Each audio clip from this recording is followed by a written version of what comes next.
but you were saying that like there's a giant appetite for fashion, and I would say that's true, but it needs to be good fashion, you know. Well, I think what separated the cut is that I don't take things too seriously, whereas like a lot of the fashion stuff I think was pretty serious, and so this sort of gave people a different way of looking at it.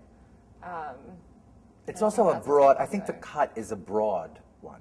It kind of covers a lot of areas where the Mrs. O site is really specific to one scene. Yeah. I mean, sometimes you have other socialites in Washington on the site that you talk about and other people, but really it's centered around the first family, right? And one thing that's happened, when I started the site in 2008, I had sort of 500 readers a day, most of which were probably myself, clicking over and over.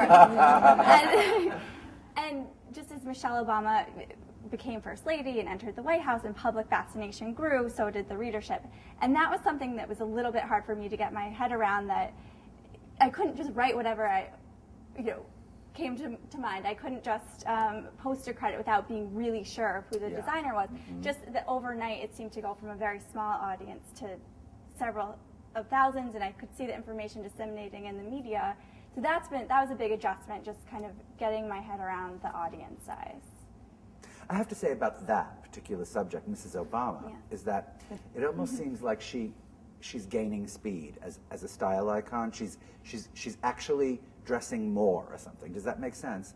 Like in the beginning, she was kind of keeping it to a kind of minimum or something, and now it's like, wow, every time you see her, she's really done, which I like, because I like that. Do you know? I think that's why people continue to be interested in it. I mean, at this point, we sort of know the First Lady's fashionable. We're 2 years in, but she does keep wearing interesting designers, and that keeps the story fresh. I also think she just uses fashion in a really powerful way.